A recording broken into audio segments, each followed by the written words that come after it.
Hey everyone, it's Ben Hardy here, and in today's video I'm going to be talking about how there is an affordability crisis when it comes to vehicles. We're going to deep dive into the numbers, and well, if you happen to have anxiety, this is going to be a very anxiety-provoking video. Before we get into this video though, as always, if you want to save time and money the next time you purchase a car, link to my car buying guide in the description down below. And then if you want to see more videos just like this, then I recommend you subscribe because I post content every single day. Let's get into it.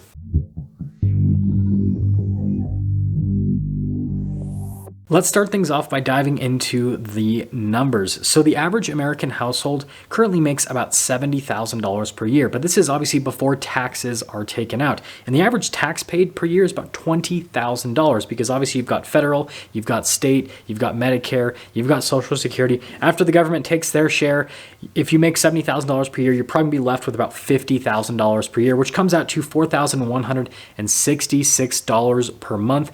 And this is the income we're going to use to base off the percentages used in today's video. Apparently the camera decided to turn me orange randomly in the middle of that shot, but we're just going to go with it. Anyways, the average new car loan length right now is about 69 months, whereas the average used car loan length is about 67 months.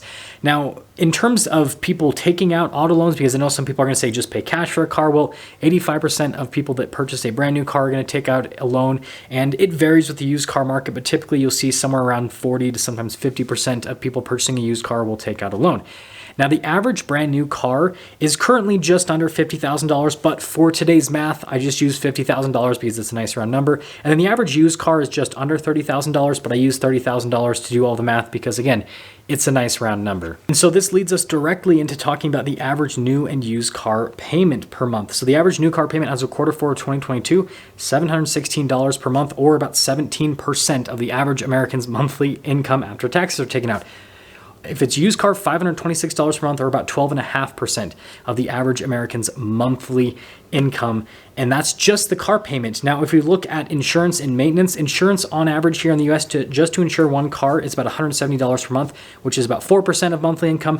Maintenance, $121 per month, which is about 3% of monthly income. So that's another 7% between insurance and maintenance on average per car. So the average new car after insurance and maintenance is going to be 24% of total monthly income. And then with a used car, you're looking at almost 20% of total monthly income. Now, those payments were obviously taken from quarter four of 2022 when interest rates were slightly lower than they are today. And well, used car prices have actually gone back up again. And so used cars are a little bit less affordable than they were back in the end of 2022. And well, new car prices haven't really come down whatsoever. And so I made a revised chart in terms of what car payments actually look like today. And I did the percentages, and it's actually pretty shocking. Now, with new cars, again, the average new car loan length is 69 months. Now, most lending institutions will do a 60-month term or 72-month term, but I did all of my payments based off of 69 months. And then for used cars, the average loan term is 67 months. So again, that's not a real loan term that you'll see, but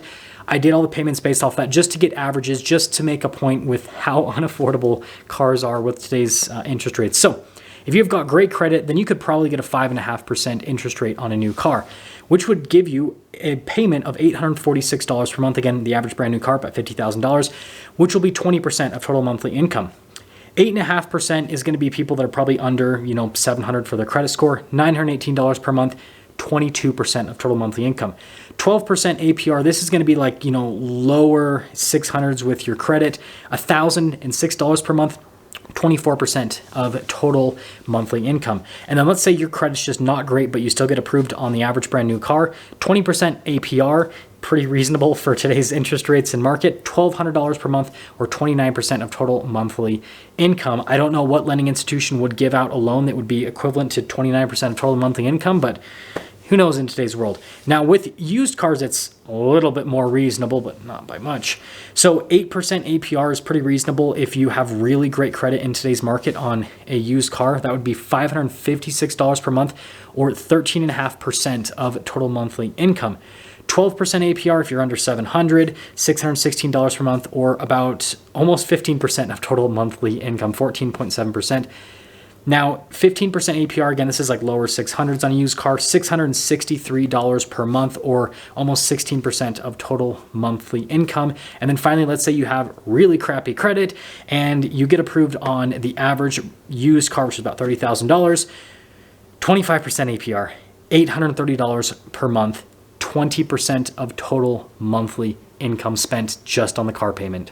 But obviously, most people don't live out of their cars. There are some people that do, but most people either rent or they own a home. And this is typically the biggest expense for most people. And well, the average mortgage payment here in the US right now is $1,427 per month, or about 34.5% of monthly income. The average rent payment right now, $1,794 per month, or 43% of total monthly income. Again, that average monthly income of $4,166 per month. So let's say that you happen to be the average American household, which means that you're taking home about $4,100 per month after taxes, and you want to buy the average brand new car, which costs about $50,000, and you have average credit because you're the average person. So that means your credit score is just under 700, which means that on this brand new car, you're going to have a car payment of over $900 per month because you're paying an 8.5% interest rate, which means that just in the car payment alone, you're going to be spending 22% of your monthly income. After maintenance and insurance, you're going to be spending closer to 30% of your monthly income just on that car. And then you take into account your mortgage payment, which is another 35% roughly. You're spending 65% of your monthly income on just your car payment and maintenance, insurance, and then on your mortgage payment. And then this doesn't take into account other expenses that are associated with the house, like utilities, for example. This doesn't take into account life expenses like, well, food, right? Everyone needs food to live. So the point that I'm trying to make here is this is absolutely ridiculous. Like, how is the average person supposed to actually afford a brand new car? And let's say that you want to be more reasonable and buy something pre-owned so you can save yourself some money. Well, you're still going to be about 15% of your monthly income before you take into account insurance and maintenance. Insurance and maintenance is going to put you over 20%. And then rent, let's say you're renting in this case. Let's say that you're buying a used car because, well, you don't have a house yet, so you're trying to save money for a house, so you're renting. Well, 43% of your income is going to be going towards paying that rent payment, which means on this used car, again, you're still going to be over 60% of your monthly income is going towards your car and going towards living costs. And so I don't know how you'd have any extra money left over for anything else. So in summary, after going over the numbers, it's no wonder why new car sales are on the decline. The average person cannot afford a brand new car. They're just way too expensive compared to what people are making. Even if you make twice as much as what the average person makes, you make $140,000 per year, the average new car is still going to be probably at least 10% of your monthly income before maintenance and insurance. After those two costs, you're going to be closer to 15%. But if you have average credit, yeah, you're looking at 15% of your monthly income going towards a car. And that's saying that you're making twice as much as what the average person is making. So yeah, it makes sense why these automakers are focusing on high income individuals and focusing on building expensive luxury cars, because those are the only people that can actually afford to buy a brand new car. And when it comes to the used car market, well, it makes sense why the used car market's currently booming right now, because new cars are unaffordable. The only way that the average person can buy a car is if they buy used at this point. And so I don't know, like, I don't know like what the answer is for this whole situation. I mean, obviously I can just go and say, hey, automakers need to make more affordable cars. But then, people are going to come back and say, well, that's not in the interest of automakers, because automakers are for-profit companies and these affordable cars don't make automakers money. And so it's like, hey, fair point with that, but like at the same time, there's only so many wealthy people out there that are going to be able to afford to buy these new cars. And so I just feel like there has to be a breaking point where these new cars are just going to continue to not sell because there's just not enough buyers that are willing to pay the prices that we have. Again, $50,000 for the average new car, to where automakers will be like, okay, we got to discount this stuff, or we got to start building more affordable vehicles. I want you guys to let me know what you think about this whole situation with the affordability crisis that we are currently experiencing. And again, I am going to call it a crisis, because if the average American has to spend like 30+% of their income to buy a brand new car and over 20% of their income to buy a used car, and after all of their other life expenses with, the big ones, right, they're going to be spending well over 60, 70, 80% of their monthly income. Like, what else? Like, I don't know what else you could call an affordability crisis. I'll see you.